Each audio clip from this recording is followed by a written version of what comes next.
CrossFit community. Today we are honored, privileged, and overjoyed to have Lindsay Montemoreno, whom you've seen on television lots and lots and lots and lots, because of course she's been in multiple College World Series. And I think Lindsay, you can correct me if I'm wrong, but I think the only other player from Long Island to ever be able to say that would be Danielle Henderson. I think you're correct. I don't know any other. Yeah, That's yeah, pretty incredible. So, first of all, we had a great conversation just leading up to this. But first of all, just tell us about your journey to such an elite and amazing school, going from being one of the top players on Long Island and an all-county pitcher, I might add, to really one of the best programs in the entire country. yeah. My journey was a little bit different in regards to a lot of people's journeys, but when I started this whole recruitment process, I had things that were really important to my life and my values and my family's values, and that was education. Education was big for me. I had a lot of looks from a couple SEC schools, and the education just wasn't there. And these were storied programs like Tennessee, Alabama, and I'm not saying that the education's not great there because going to college is incredible, but I always education and softball, I call it the 4 for 40. So these 4 years of your life are preparing you for the next 40 years of your life because unfortunately, softball is not a sport that you can really, as of right now in today's world, really live off of. So I really wanted a top 50 educational school. That was big for me. And I did want a storied program. I've worked really hard. And every time I went to a camp, I would ask the coach, what do you think? I wanted to be realistic. Obviously, everyone thinks their daughters are the best. And my parents were like, look, like when you go to this camp, go up to the coach at the end. A lot of coaches are like, come up to me, ask, hey, do you think like I would fit your program or you think I'm the type of player that can? So I kind of had an idea just from a couple travel coaches, a couple camps I went to that I had the ability to go to a bigger school. And I knew that I could put in the work.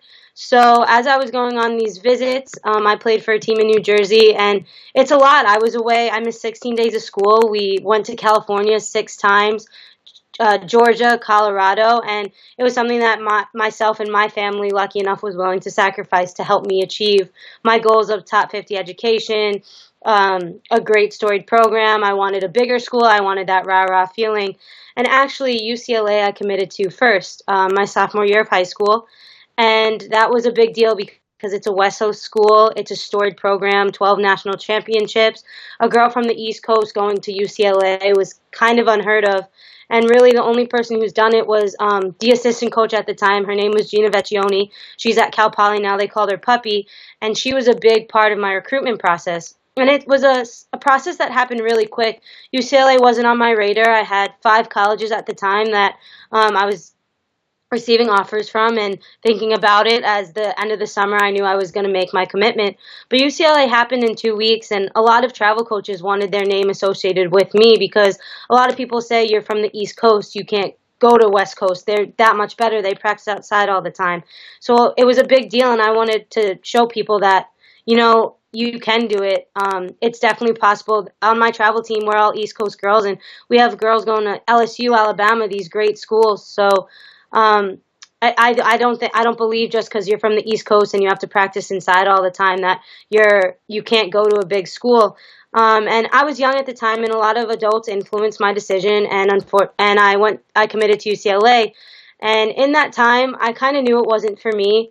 Just the feeling, a lot of people talk about the feeling when you step on a campus, and there's other schools that I did get a better feeling from. Like, definitely UCLA was gorgeous, and the coaches made me feel really good and everything like that, but it wasn't the right fit, and I wouldn't call it lucky, but I had a back injury where I had an L4, L5 fusion, and I went into surgery my junior year of high school, and in that time period, it kind of gave me a step back as I couldn't play for a couple months, and it really allowed me to reevaluate life and understand you need to do what makes you happy. And D1's not for everyone, D2's not for everyone. There's D3, and everybody has different feelings, and it allowed me to step back and realize UCLA is not really for me. Hofstra upset them that year. The assistant coach got fired, and that's who I was closest with. So I'm lucky that Michigan was still wanting me after my back surgery and after everything. So I recommitted to Michigan, and that's where I'm at today. So And that's amazing because I think also that you're sort of downplaying the fact that you had a major back surgery, and that's something that I think is difficult to come back from, under any circumstances. But you came back from them and then committed to another incredibly high level school, which is remarkable. I mean, tell us about the mental process of just coming back from such a difficult injury. yeah, definitely. Going into my surgery, I knew it was a pretty big surgery. I was a junior in high school, and the doctors weren't telling me a ton. I didn't really want to know a ton. They were just like, "Oh yeah, you'll come back. You can play." But as I woke up from surgery and realized that I had some hardware in my back that I didn't even know I was getting, some rods and screws and titanium plates and things like that, and then coming back from it, seeing like how uncomfortable sitting up was, how uncomfortable walking was. I couldn't feed myself for a month. My mom had to feed me as I couldn't lift my arms, as your spine controls your body. And even though I didn't have arm surgery, like refusing the spine and going in there, I kind of lost all functioning of my body parts and was in a brace and couldn't move. So the first month I was really down on myself, and I didn't think I was going to come back. I'm like, how am I going to swing a bat? My rods are going to crack. They're going to take out my spine. I'm not going to be flexible. I remember the first time running, it was so uncomfortable. I like felt the metal in my back, and I'm like, I'm just not going to be the same. And I actually saw somebody who their spine snapped in half, a lacrosse player, during my treatment, and his spine snapped in half, and he became paralyzed for that couple minutes on the field until they had to fixed his spine, and he was back playing at a D1 lacrosse program. So seeing him and seeing that, I never lost the ability to walk. Everyone's telling me I can come back from this. I have a great support system. I still have a place to go to college to play. Like, people are way worse than me, and kind of taking that aspect, I worked at a camp called Christ Camp, and this camp brought a lot of speakers of people who became paralyzed sliding headfirst into bases, um, and they said they were never going to breathe on their own again, yet they're almost walking again. And seeing someone who got into a sled accident and he's doing the Ironman and he can't use his legs and he's doing the real Ironman with just his arms, swimming, biking, like, that's insane. And knowing that I'm really lucky to still have the ability that I have, and taking a step back from that really allowed me to refocus and kind of reinvent the purposes of why you play and why you do things in life. I mean, that's just so nice to have that level of perspective because it is really tough. I mean, I think what we were talking about prior to starting the interview, which I think is so massively important, is that I think most athletes get to a point where mentally they hit a really rough patch. And I think particularly that happens with athletes who have been injured, especially those who have had some sort of surgery, particularly major surgery. So how can you speak to that? Because we were having a really great conversation, especially the resources at your school. This is fantastic. Yeah, so basically as an athlete, especially as a D1 athlete, I mean, a lot of people know we get a lot of gear. We get free tickets to sporting event like football. We get free tickets. I've been in the big house. I'm on the field. We get food, we get fed, and we get trips everywhere. We get all these things given to us, and everyone thinks, well, as an athlete, look what you're doing. Like, you got a paid trip to go to California for spring break, and in that trip, like, you had an off day where you got like to go to Disney or something like that. And like, as an athlete, you're not supposed to feel that. Like, you have people coming up and asking you for your autograph, and like, everyone thinks we're so lucky, which we totally are. We really are lucky getting the education that I am and everything that I'm granted with. But it's really tough waking up every day, like going to class after a lift. I mean, a lot of programs, we don't have morning stuff, but a lot of people I know, they're up at 5:30, they're lifting, then they have to go to class, and then they have to go to practice. I mean, I don't get home till 8 o'clock, and that's when I'm starting my homework. And every weekend at Michigan, we're flying for the first 5 weekends, where we leave on Thursday and get back late Sunday night. And people don't really see the side, and people don't see that in college, it's the coach. The coach isn't giving their time like in travel ball. Like, this is their job. They get paid to win. And even though coaches are great, they take time to understand, but they're getting paid to win. If they don't win, they get fired. So it's not this cushy, lovey feeling where you go 0 for 10 on the day and you're still getting opportunities. It's not like that in college. You get one opportunity, and if you don't do well in that opportunity, you may not see the field for 5 months, or you might not see the field ever again. You might become a pinch runner, something like that. And that's a lot of pressure, and that's something that you don't really experience in travel ball, especially with recruiting being like you're not playing a full 7 innings, you're playing to get seen, and a lot of those aspects get taken away. And here at Michigan, we actually started this Athletes Connected. Two previous athletes started this, I don't know, foundation or this project called Athletes Connected, and it's about the stigma of mental health in sports because everyone thinks we're supposed to be strong, but it's okay to go talk to someone. I mean, last year I started this season not in a good way, and I was struggling, and it was affecting how I felt and the type of person I was off the field because like I didn't understand why, and I was frustrated on why this was happening when I put in all this work. And I was always someone who's like, I'm not sick, I don't need to see a psychiatrist, I don't need someone. But my mom was like, look, you need an outside perspective, someone who doesn't know really anything about you, about your coach, about me. Like, you need someone else. And I talked to a sports psychologist, and he helped turn my season around. And we didn't talk about my personal life. I mean, I totally could have if I wanted to.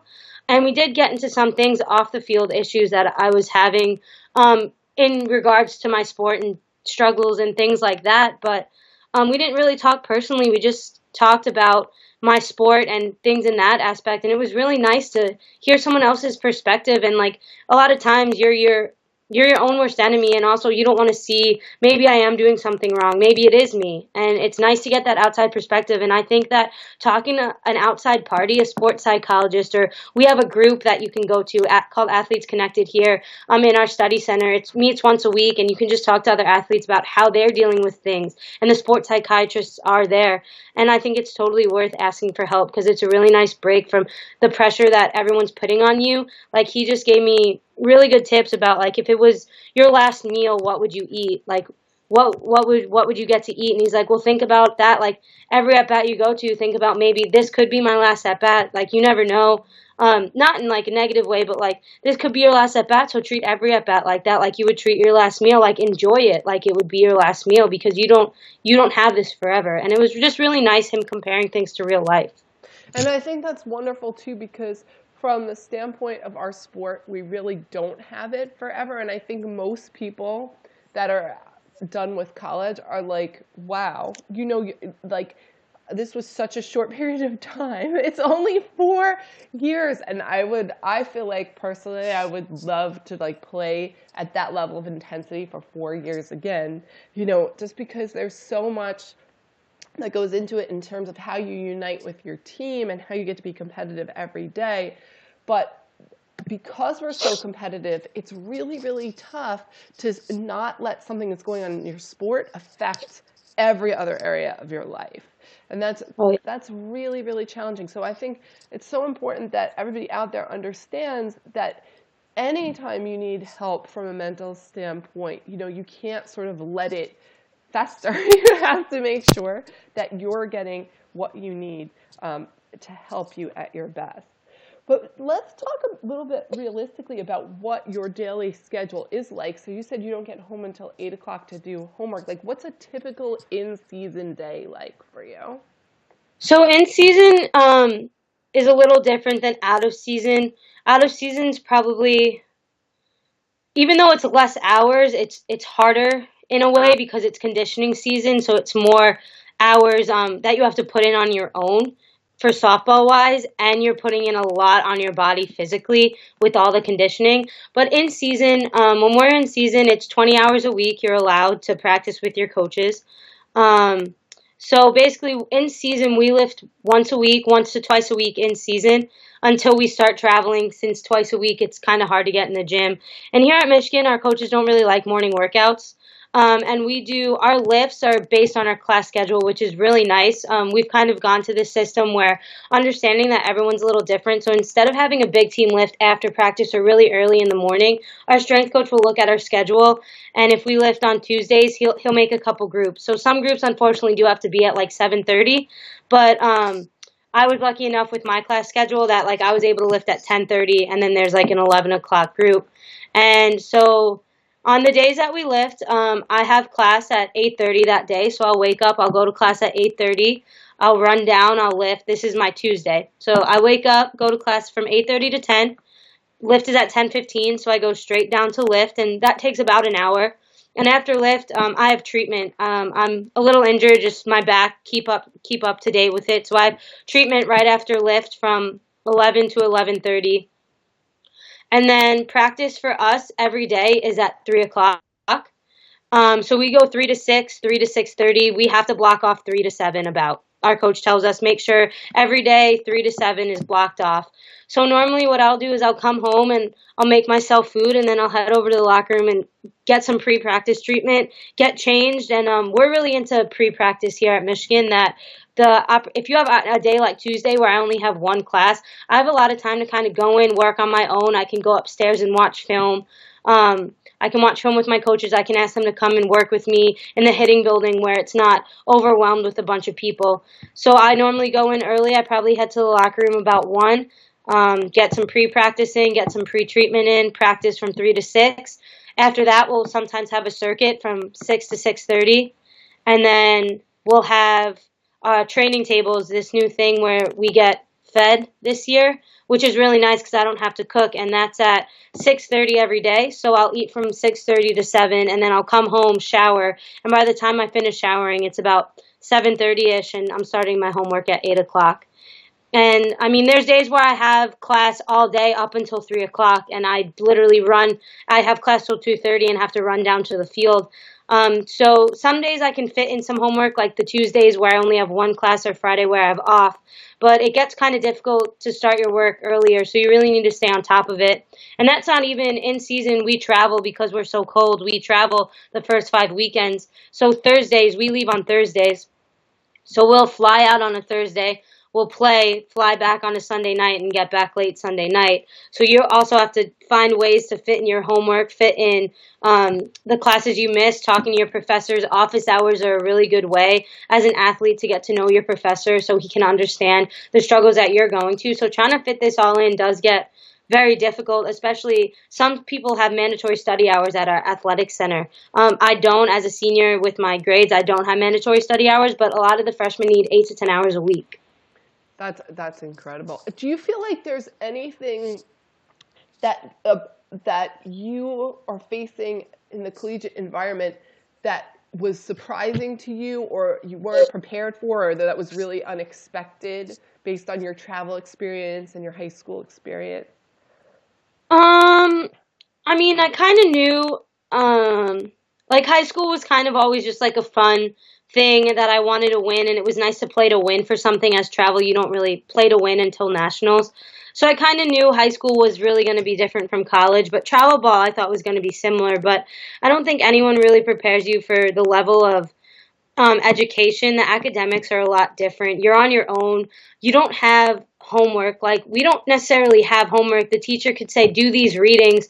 They're going to be on the exam, but then we don't have homework to make sure that we're doing the readings. Yes. So, yeah. So, like, it's like read these chapters are going to be on the exam, and if you don't do the readings, like, no one's forcing you to do the readings. Like, I'm going to be honest I'm an English major, and there's a lot of books to read. So sometimes when I see the essays and the choice of books, I don't have time to read 40 books in a semester. I'll pick certain books that I know I can fully read and do really well in an essay instead of putting half effort into every single book. And it's about finding the niche that works for you and finding what works for you. So I think just the academics and the time was something that was definitely different. And then kind of just nothing.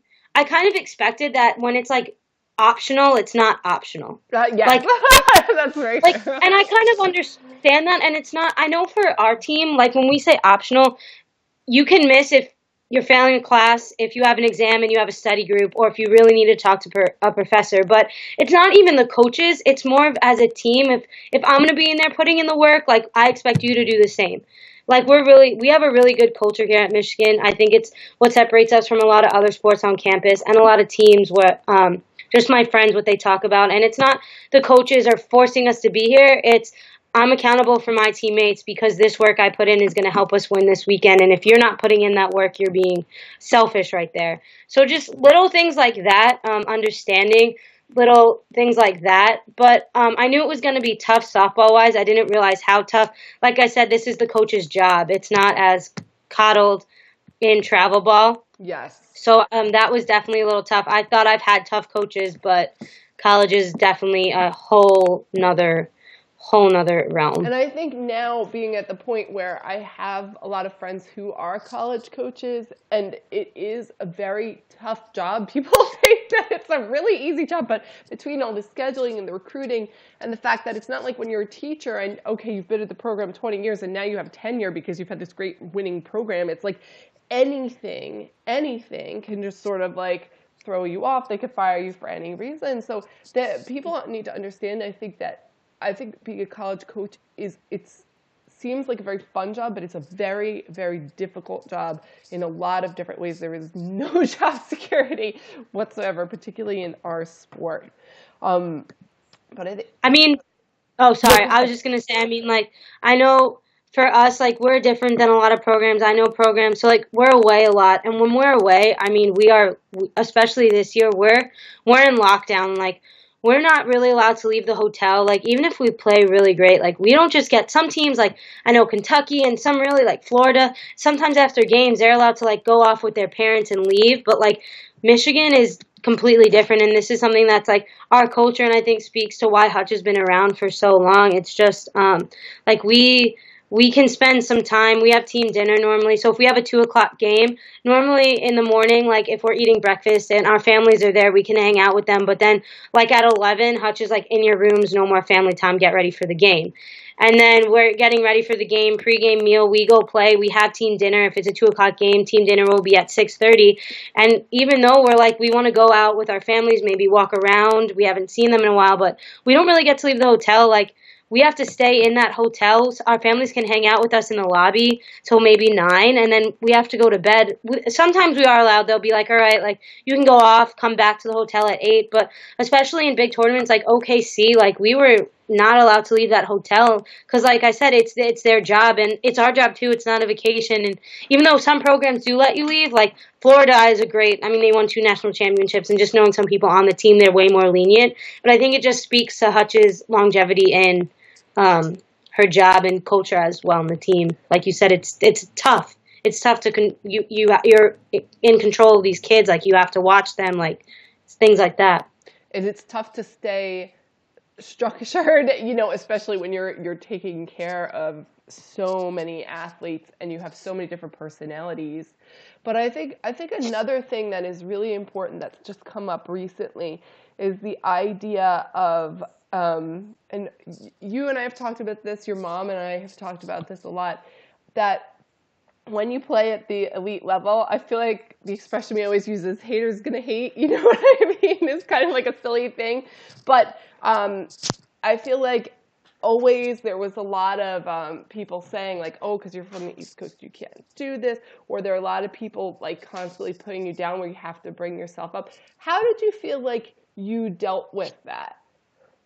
Yeah, I mean, going out, my travel team went to California like 6 times, and we played the best of the best, and it was tough. Like, there is a stigma that California, we are better than you, and there is that stigma, and people would be like, "You're recruited to this place, like this girl's recruited to this place, like why? Like we have way better kids in California," and I think it's tough when you have like people who don't even know you, like judging you, and it's kind of like I've learned through my journey here that like people don't remember statistics. They remember you as a person. And once you start becoming a player and you forget about the person, you can really like screw up your own head. So I think you have to realize like, and it was something that I've just recently learned. And my parents were really great, and I was kind of able to brush it off as I didn't really hear much of it, and I kind of laughed more. Like I was always like, I'm gonna show them.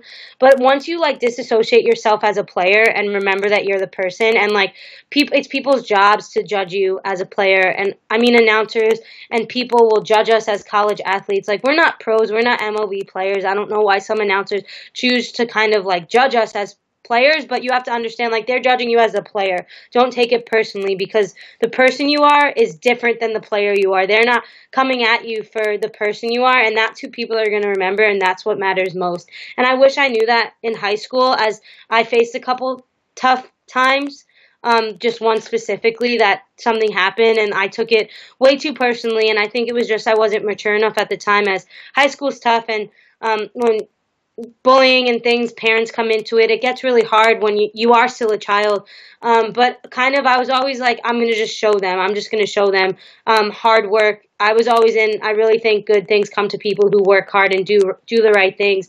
But understanding that, like talking to sports psychologists, and this year we read some books, and just really disassociating yourself from the player. And when you step off the field, you're not the player anymore. You're the person. Like, my teammates don't love me because I went 3 for 3 and got a game-winning walk-off RBI. My teammates love me because I'm a good teammate. I'm a good friend. I'm fun to be around. That's why they love me. So that was a really big thing that I've learned this year. And I think a lot of people should remember that if they're ever struggling. I love that. That's a really, really important point. And I think this has been a wonderful experience for everyone listening out there, because we don't get to talk to people who are in the collegiate environment most of the time. Most of the time we get to talk to them afterwards, which is a really different perspective, because hindsight is always 2020. But this has really just been amazing, and we can't wait to see you in the College World Series this year. It's been amazing following you, sending good energy. Not that you need it, because all the hard work you put in, speaks for itself. But I just want to thank you so much for giving us all these great insights and telling us what it's like to play for such an amazing coach and such an amazing program. There's really nothing like hearing stuff like that. So, Lindsay, thank you so much. No, thank you. And we will be following you throughout your career. Awesome. Take care.